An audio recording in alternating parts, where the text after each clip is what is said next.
Welcome back. मैं नीतिका पाठक की पाठशाला से और इस वीडियो में हम डिस्कस करेंगे spoilage and wastage of food and food preservation, जो कि हमने लिया हुआ है क्लास 5th के साइंस की बुक और चैप्टर 6 है ये।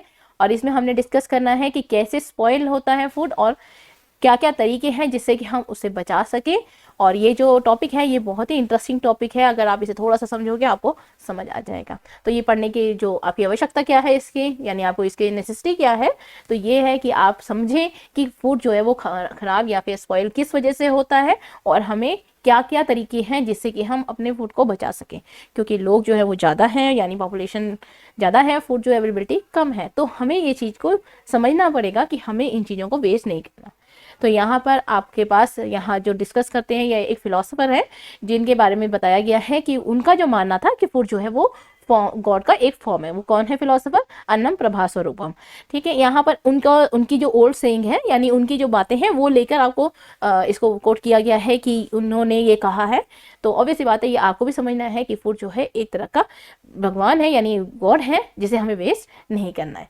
तो यहाँ पर जो आपने, क्योंकि आप 5th क्लास से बच्चे हो, अब आपको समझना पड़ेगा कि क्या क्या हमें देखना है, कैसे हमें फूड को बचाना है, क्या कारण है और हम उसे कैसे बचा सकते हैं और उसकी क्या इंपॉर्टेंस है। तो सबसे पहले इस बुक में, यानी इस चैप्टर में, नोट बुक में, इस चैप्टर में हम क्या क्या पढ़ेंगे कि फूड कैसे स्पॉइल होता है, कारण क्या है फूड का स्पॉइल होने का, और हम क्या कर सकते हैं उसे बचाने के लिए, क्या क्या इंपॉर्टेंस है फूड प्रिजर्वेशन का। क्लियर? तो हमारा इंपॉर्टेंस हमें पता चल जाएगा कि इसकी इंपॉर्टेंस क्या है फूड प्रिजर्वेशन की, और साथ में कैसे हम फूड को वेस्टेज से बचा सकते हैं। ठीक है, तो यहाँ पर आपका जो बुक है उसका जो फ्रंट पेज है उसमें ये आता है स्पॉइलेज ऑफ फूड। ये ऑब्जर्वेशन है, यानी आपने यूजुअली घर पे जो जो चीज़ें देखी हैं उसके बारे में बताया। यूजुअली आपने क्या देखा? फ्रूट्स और वेजिटेबल। यहाँ पर जो फ्रूट्स एंड वेजिटेबल है ना, इसको यूजुअली आपने कहाँ देखा रखते हुए अपने घर में? फ्रीजर के अंदर, फ्रिज के अंदर, नॉट फ्रीजर के अंदर, फ्रिज के अंदर रखा हुआ है, और वो एकदम बॉटम पे। ठीक है, ऊपर क्यों नहीं रखा? क्योंकि पानी ही लग जाएगा, उस वजह से उसे नहीं रखते, उसका एक अलग कंटेनर दिया हुआ है। मिल्क को आपने देखा है बॉयल करते हुए, ठीक है, स्टोर करने से पहले उसे बॉयल करते हैं। ठीक है, या तो फिर आपने उसे देखा कि फ्रिज में रखते हुए, ये भी आपने ऑब्जर्व करा हुआ है।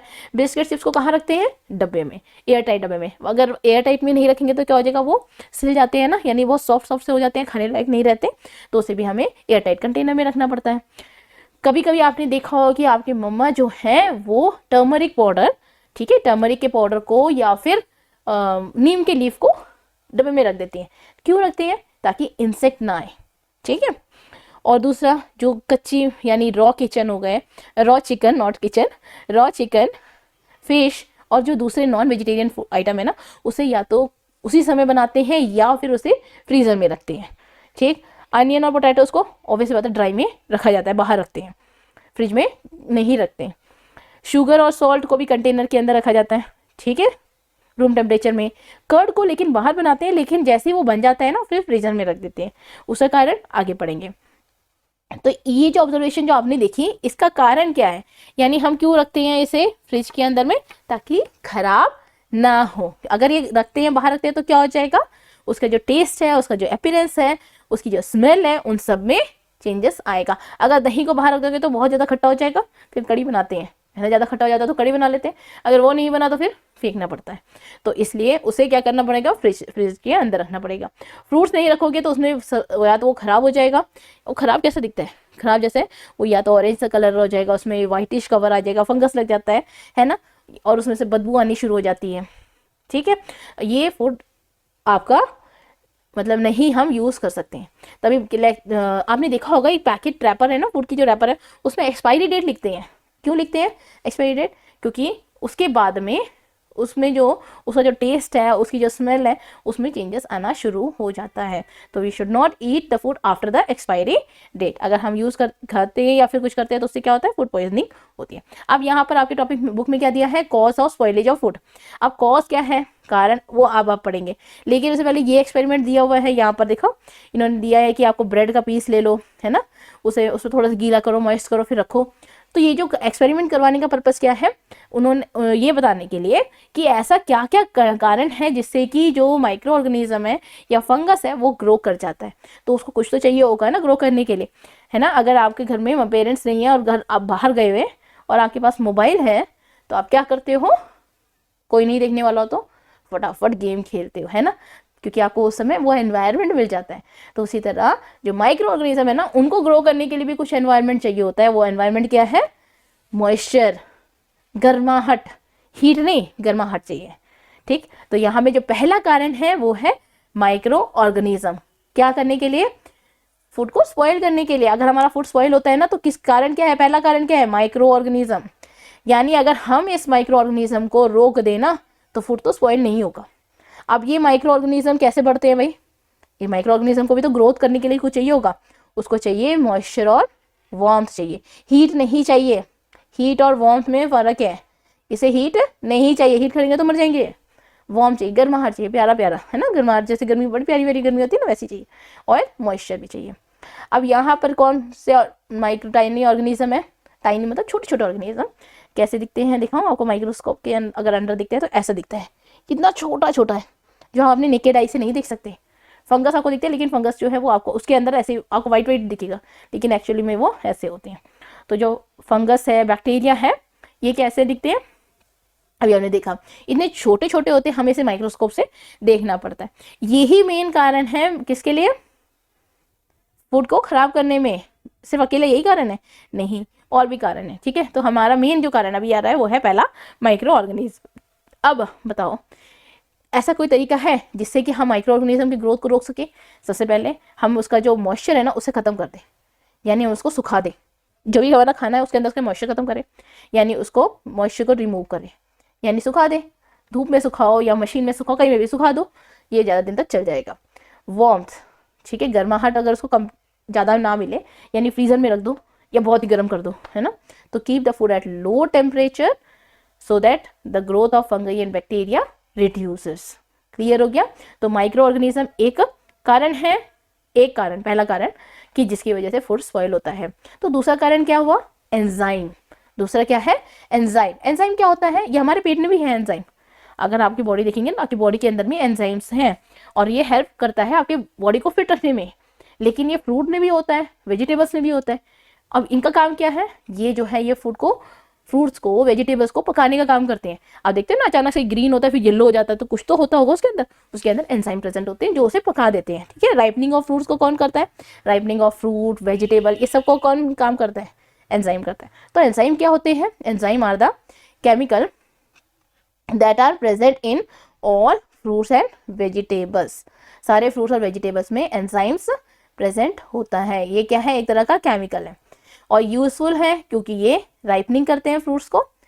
जो यूजुअली आपने देखा होगा कि जो आपके फ्रूट्स होते हैं ना, वो ग्रीन इन कलर होते हैं, खट्टे होते हैं, कौड़े होते हैं, टेस्टलेस होते हैं, लेकिन जब वो पकते हैं ना, वो इतने मीठे हो जाते हैं, स्वीट हो जाते हैं, आप खाते रहते हो। मैंगो को देखा होगा ना, ग्रीन कलर का होता है, लेकिन जैसे ही वो पकता है तो वो बहुत मीठा होता है।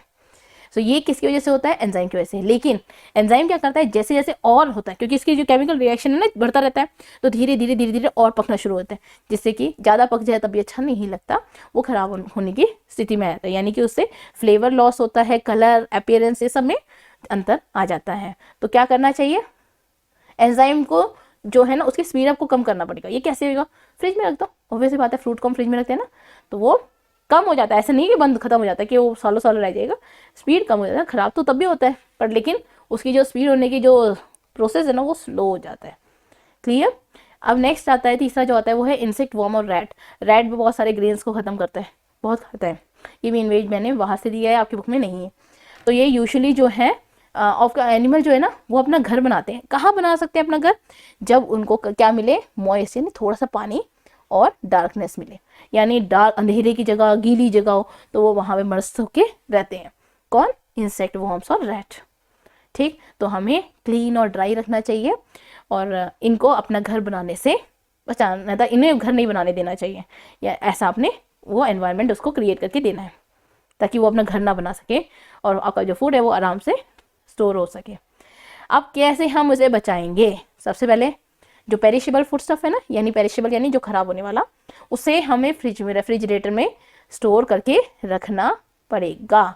ठीक है, तब वो हमारा बच जाएगा। दूसरा, जो एयर टाइट बिस्किट, ये सारे जो फूड है, जैसे ड्राई फ्रूट्स हो गए, सीरियल हो गए, दालें हो गई, इन सारों को, बिस्किट्स को, इन सबको हमें एयर टाइट कंटेनर में कर रखना चाहिए। अब एयर टाइट जार में क्यों रखेंगे?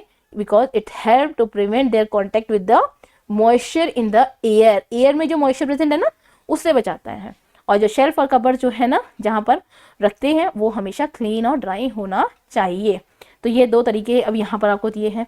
और तीसरा तरीका क्या है, फूड प्रिजर्वेशन। ये बहुत इंपॉर्टेंट है, ये हेल्प करता है आपको मतलब किस तरीके से फूड को हम प्रिजर्व करेंगे, क्या क्या मेथड है, तभी आप आराम से जैम खा सकते हो, आराम से आप पिकल खाते हो, मेयोनीज खाते हो, और भी बहुत सारी जो चीज़ें हैं ना जो ड्राई ड्राई होती हैं वो आप खा लेते हो ना, वो आपको इसलिए मिलते हैं क्योंकि वो फूड प्रिजर्वेशन के थ्रू ही उसे स्टोर किया जाता है। और उसके अलग अलग मेथड्स हैं जो हम आगे डिस्कस करेंगे। लेकिन फूड प्रिजर्वेशन क्या होता है, इट इज़ अ प्रोसेस। ठीक है, क्या है ये एक तरह का प्रोसेस है, यानी एक प्रक्रिया है जिसमें कि हम ट्रीट करेंगे और हैंडलिंग करेंगे फूड को, ताकि वो धीरे हो जाए। क्या करने के लिए धीरे हो जाए, कि जो स्पॉइलेज है ना, यानी उसके जो माइक्रो ऑर्गेनिज्म की ग्रोथ है ना उसको वो रोक सके। ठीक है, फूड प्रिजर्वेशन क्या है, एक तरह से हम फूड को हैंडल करते हैं ताकि जो फूड जो माइक्रो ऑर्गेनिज्म है ना उसकी जो ग्रोथ है वो रुक जाए। ठीक है, यूजुअली जो है वो बहुत लंबे समय तक रुकने के लिए हम इसे फूड प्रिजर्व करते हैं। अब आपको मन में आता होगा ना कि हमें फूड प्रिजर्वेशन की जरूरत ही क्या है। अब मान लीजिए कोई एक ऐसी जगह जहां पर आपका एप्पल ग्रो नहीं करता, ठीक है, और ऐसी जगह जहां पर एप्पल ग्रो करता है। अब उनको नहीं पता ना एप्पल कैसा होता है, वो तो मे बी टीवी में देख रहा है एप्पल खा रहा है और उनको नहीं मिल पा रहा है, तो वो क्या करेंगे, कैसे उस चीज़ का फ्लेवर ले सकते हैं। अगर हम उसे ड्राई कर ले और उसे भेजें किसी को, तो वो एटलीस्ट उसे खा के टेस्ट तो पता चल सकता है कि इसको क्या है। तो ये जो तरीका है ना, इससे क्या होता है, आप जो डिस्टेंस वाले जो एरिया है ना वहाँ पर भी वो फूड प्रोवाइड करवा सकते हैं जो कि आपको ईजिली अवेलेबल नहीं होता है। ठीक है, तो कभी कभी क्या होता है कि फ्रेश फॉर्म में हम फ्रूट को नहीं ले सकते, तो वो कैसे हम अवेलेबल करवाएं उसे, ठीक, और ज़्यादा दिन तक कैसे स्टोर हो सके। तो यहाँ पर हो गया हमारा फूड प्रिजर्वेशन। अब फूड प्रिजर्वेशन में आपका पहला आता है डिहाइड्रेशन मेथड। जो है फूड प्रिजर्वेशन में वो क्या है, डिहाइड्रेशन। डिहाइड्रेशन मतलब हाइड्रेट कर दो, यानी उसके पानी को निकाल लो। इन दिस प्रोसेस, ठीक है, इस प्रोसेस में क्या होता है, water content of the food stuff is removed since most micro organism need water to grow. ठीक है, पानी के लिए मतलब पानी चाहिए होता है ना ग्रोथ करने के लिए, उसे ही खत्म कर दो तो कैसे वो ग्रो करेगा। दे कैन नॉट मल्टीप्लाई और ग्रो और dry on dried food. Many vegetable like onion cauliflowers are dried in to preserve them. ठीक है, कौन कौन से हैं, कॉलीफ्लावर, अनियन, और ये सारे ड्राई करते हैं ताकि वो प्रिजर्व हो सके। शुगर और सॉल्ट को यूज़ करते हैं। शुगर और सॉल्ट कहाँ है, जैम में यूज़ होता है, पिकल में यूज़ होता है। ठीक है, अब ये क्यों यूज़ होता है, सॉल्ट और शुगर ही क्यों यूज़ होता है, क्योंकि ये क्या करते हैं, मॉइस्चर निकालते हैं, कहाँ से, फूड से। ठीक है, और जब मॉइस्चर निकल जाता है तो माइक्रो ऑर्गेनिज्म ग्रो नहीं कर पाएगा। जब माइक्रो ऑर्गेनिज्म ग्रो नहीं कर पाएगा तो वो जल्दी से खराब नहीं होगा। So both sugar and salt serve as a preservative, so they tend to take out moisture from the food so that the food is not available for the growth of microorganism, यानी moisture available नहीं होगा। This method is useful in preparing and preserving pickles and jam. Preservation by adding acetic acid, सिरका आपने सुना होगा, सिरका जो use करते हैं वो भी प्रिजर्वेशन के लिए इंपॉर्टेंट है, क्योंकि सिरका जो होता है ना वो माइक्रो ऑर्गेनिज्म की ग्रोथ को नहीं होने देता। सिरका को क्या बोलते हैं, एसिटिक एसिड या फिर विनेगर। ठीक है, विनेगर बोलते हैं या acetic acid. Acetic acid scientific name, chemical name हो गया, और ये विनेगर जो इसका यूजुअली जो नाम है वो is use in the manufacture of several pickle products. Vinegar also stop the growth of micro organism. So acetic acid is also important, ठीक है, टू प्रिजर्व द फूड। आपने पिकल उकल देखा होगा, उसमें भी सिरका यूज करते हैं, मिर्च को भी स्टोर करने के लिए भी, प्याज को भी। कैनिंग एंड बॉटलिंग, कैनिंग और बॉटलिंग भी इंपॉर्टेंट पार्ट है, क्योंकि कैनिंग यानी स्टोर फूड होता है ना, यहाँ पे इमेज आपको दिख रही है, तो कैन में डाल देते हैं ताकि वो जो है ना फूड ज़्यादा दिन तक स्टोर कर सके। तो मोरिंग कैनिंग से कैसा होता है, कैनिंग में क्या करते हैं, इन्वॉल्व कुकिंग फूड, यानी इसमें क्या है, कुकिंग फूड जो होता है ना, Canning involve cooking food, ceiling it in the sterile can, यानी फूड को कुक करते हैं, फिर उसको स्टेराइल कैन होता है ना उसमें डालते हैं। स्टेराइल कैन यानी कि वो कैन जिसको हीट कर देते हैं ताकि उसके अंदर के जो सारे जो बैक्टीरिया ना वो मर जाए, यानी sterile can or jar, and boiling the container to kill the or weaken any remaining bacteria through a form of sterilization. ठीक है, मतलब कि उसको स्टेराइल कर दे ताकि उसमें बैक्टीरिया ग्रो ना कर सके और वो जो फूड है वो ज़्यादा दिन तक स्टोर रह ले। ठीक है, many fruits, vegetable and meat product are can to preserve them. Clear हुआ। नेक्स्ट है पॉस्चराइजेशन।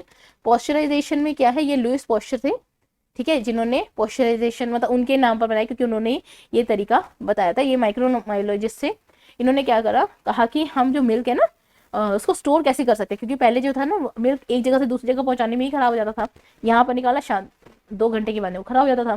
तो उसकी जो शेल्फ लाइफ है वो बढ़ाने के लिए क्या कर सके, तो उन्होंने प्रेशराइज हीटिंग करा, कैसे, इसे प्रेशराइज हीटिंग करा और थोड़े समय के लिए, फिर उसी समय उसको ठंडा भी कर दिया। और जो हीटिंग करा ना, तो टेम्परेचर जो है वो 100 डिग्री सेल्सियस तक नहीं करा, यानी उसे बॉयल नहीं करा पूरा, एक पर्टिकुलर टेम्परेचर तक लेके आया और फिर उसे ठंडा कर दिया। ठीक, तो उसमें क्या होता है, जो माइक्रो ऑर्गेनिज्म है ना वो मर जाते हैं।